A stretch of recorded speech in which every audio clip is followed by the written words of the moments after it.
देव भगवान की जय। श्री कृष्ण कन्हैयालाल की जय।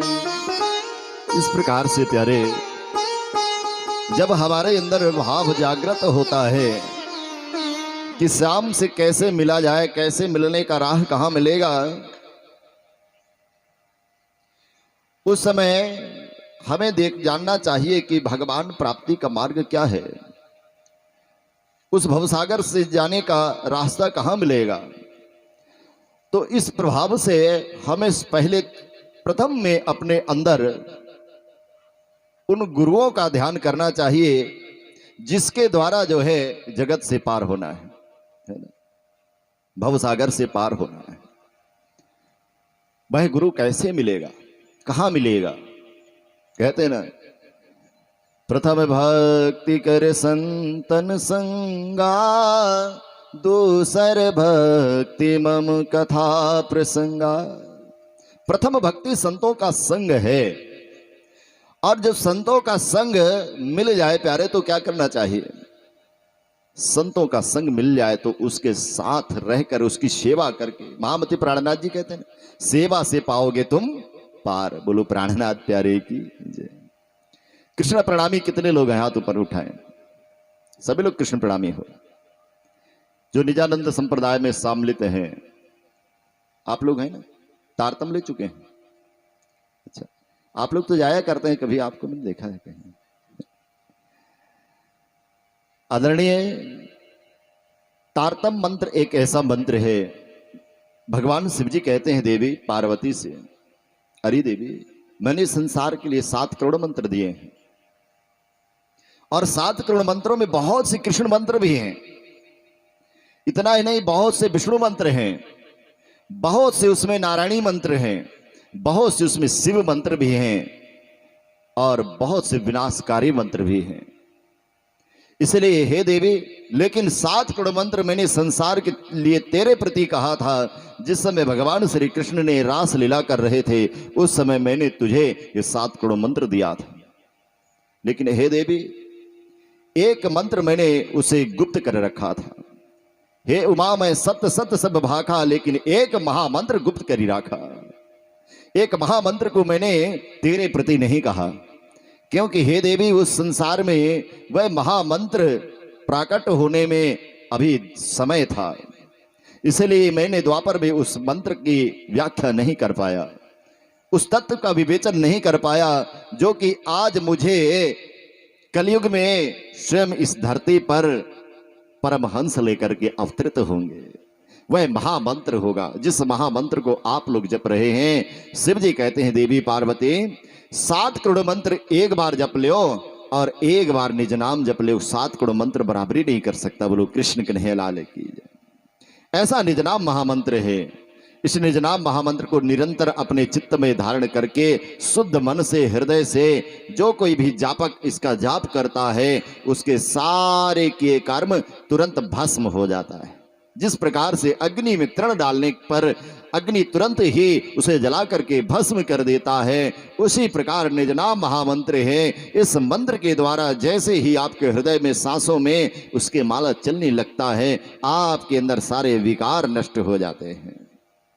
इसलिए प्यारे, इस तारक मंत्र को हमें हृदय में धारण करना चाहिए। इससे ही हमारा भवसागर से पार होना सुनिश्चित हुआ है। ये निज नाम की ऐसी शुद्ध गाड़ी है जिस पर हम बैठ करके अपने घर को वापस जाएंगे। इसी पर हमें चढ़ करके हमें अपने धाम वापस जाना है। इसलिए निज नाम महामंत्र को निरंतर हृदय में जपते रहिए, जपते रहिए। चलते फिरते, सोते जागते, उठते बैठते, जहां भी जिस हाल में रहिए, शुद्ध अशुद्ध के भाव ना देखते हुए निज नाम मंत्र का जाप करते रहिए। ऐसा महामती प्राणनाथ जी ने कहा है।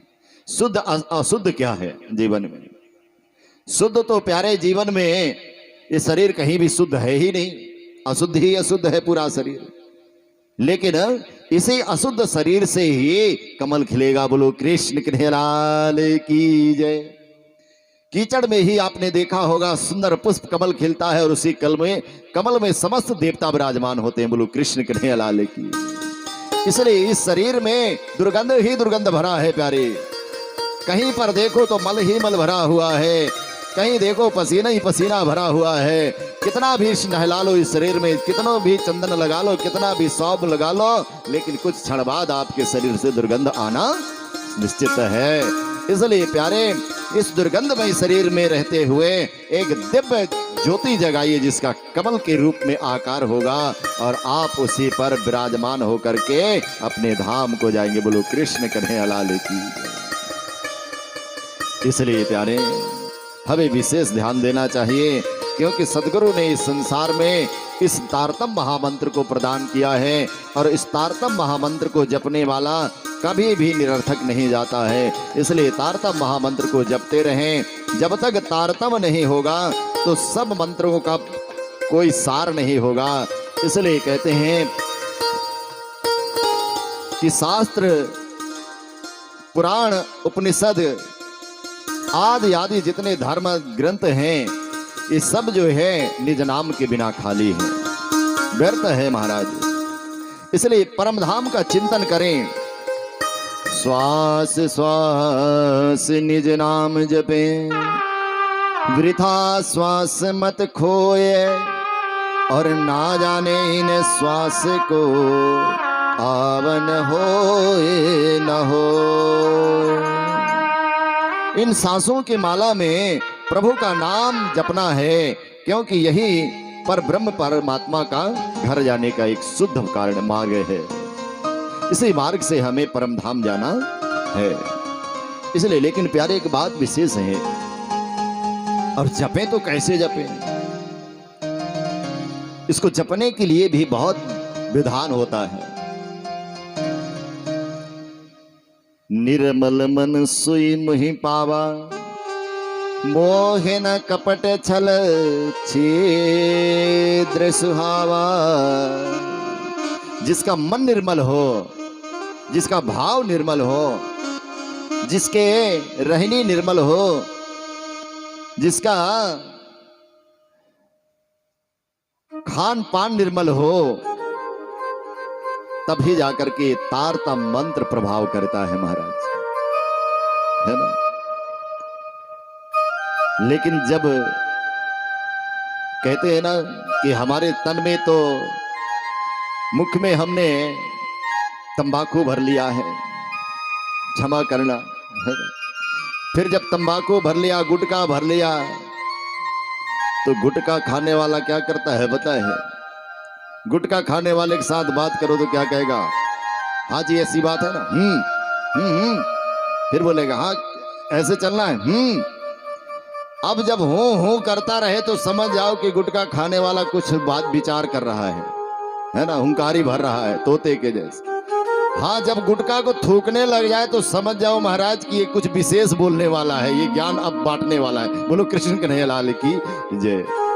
इस प्रकार से जब गुटखा थूक देता है तो समझ जाओ कि ये जो है अब ज्ञान बांटने वाला है। तो ऐसे में काम नहीं चलेगा। जैसे खाए अन्न वैसे रहे मन, और जैसे पिए पानी वैसे बोले वाणी। तो जैसा खाएगा अन्न वैसे रहेगा दिन भर आपका मन, और जैसे पियोगे पानी वैसे बोलोगे वाणी। पानी तो दो प्रकार की होती है, एक जल होता है, एक सोम जल होता है जो मऊहे से निकलता है। अगर वो भी पानी आपने ठीक से पी लिया, फिर देखिए कितने सुंदर वाणी निकलेंगे महाराज, जीवन के सारे सत्यता आपको निकलने लगेगी, है ना। इसलिए पहली बात तो हमारे रहने और करने और कथनी को देखना चाहिए। जब रहनी अब आपका सही हो जाएगा तो धाम के धनी की कृपा होने लगेगी। कृपा यहीं पर अटकी है। बोलो कृष्ण कन्हैया लाल की जय हो। एक निर्मल बाबा थे, आप लोगों ने जानते कितने लोग निर्मल बाबा को जान रहे हैं? हाथ ऊपर करें। नहीं जानते। टीवी में आता था महाराज, निर्मल बाबा से भक्त लोग पूछा करते थे कृपा कहां पर अटक गई गुरुजी, हमारे कार बाहर सब नुकसान हो रहे हैं, चल नहीं रही, हम बड़ी दुखी हैं, है ना। तो निर्मल बाबा कहते थे अच्छा आओ जरा हम तुम्हारी हस्तरेखा देखें। तो हस्तरेखा देखा तो पता चला कि तंबाकू घिसता है डेली। बोलो कृष्ण कन्हैया लाल की जय। आओ तुम्हारे चेहरा पहचाने, तुम्हारे मस्तक में, तुम्हारे इस माथे पे ब्रह्मा ने क्या लिख दिया है। ब्रह्मा ने जैसे आप मस्तक को देखा तो नशे में आंखें लाल हैं। बोलो कृष्ण कन्हैया लाल की जय। बोला कृपा यहीं अटकी है तुम्हारे हाथ में और आंख में। आंख में जब सही हो जाएगा और ये हाथ में मल्ला छोड़ दोगी, उस दिन तुम्हारे पर कृपा होने लग जाएगी। बोलो कृष्ण कन्हैया लाल की जय। तो कितने लोग मल्ला छोड़ेंगे महाराज? हाथ ऊपर करो। और कितने लोग मलते हैं वो हाथ ऊपर करें? नहीं पता। अरे खई नहीं, कितने लोग मलते हैं महाराज। और जब मल के ही तो आप लोग खाते हैं ना, ऐसे ठपकियां बजा करके, तालियां बजा करके, है ना, स्वागत करते हुए खाते हैं, ऐसा नहीं। आओ मेरे हृदय के विनाशकारी भगवान, आओ आओ, जय हो तुम्हारी जय हो। ऐसे जर्दा उठाएंगे और अंदर डाल लेंगे। बोलो कृष्ण कन्हैया लाल की। तो ये क्या होता है? ये विनाशकारी देवता है ना। तो इनको अंदर ले जाओगे तो भी ताली बजाओगे, और मोक्षकारी देवता के लिए भी ताली बजाओगे। बोलो कृष्ण कन्हैया लाल की जय। दोनों का स्वागत करना पड़ेगा। आप जब भजन में बैठते हो तो ताली बजाओ क्यों कहते हैं? इसीलिए बजाओ कहते हैं, स्वागत करो आने वाले की, है ना। और जाने वाले के लिए कौन स्वागत नहीं करते? कोई मर जाता है तो ताली बजाते हो क्या आप लोग? बोलो कृष्ण कन्हैया लाल की जय। आने वालों के लिए ताली बजाई जाती है, जाने वालों के लिए नहीं बजाई जाती। बोलो कृष्ण कन्हैया लाल की जय। इसलिए प्यारे, जो आता है, जिसे बुलाया जाता है, उसे ताली बजाया जाता है। और कोई मर जाता है तो उसके यहाँ ताली नहीं बजाई जाती। बजाना भी नहीं भूल करके। बोले मरने पर हमारी ताली बजा रहा था। बोलो कृष्ण कन्हैया लाल की जय। तो उसको अगर आनंद आए किसी के मरने पर तो ताली बजाना, लेकिन ऐसे बजाना कि कोई देख ले ना पाए। बोलो कृष्ण कन्हैया लाल की। ताली 3 प्रकार की बजती है।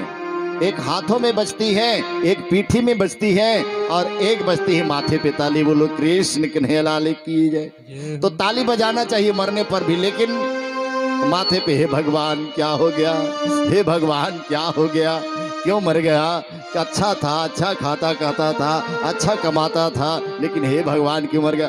हे भगवान क्यों मर गया? ऐसा नहीं कर लेना नहीं। बोलो कृष्ण कन्हैया लाल की जय। हाथों से ताली उस दिन नहीं बजती है। फिर ये तीसरी ताली मस्तक पे बजती है।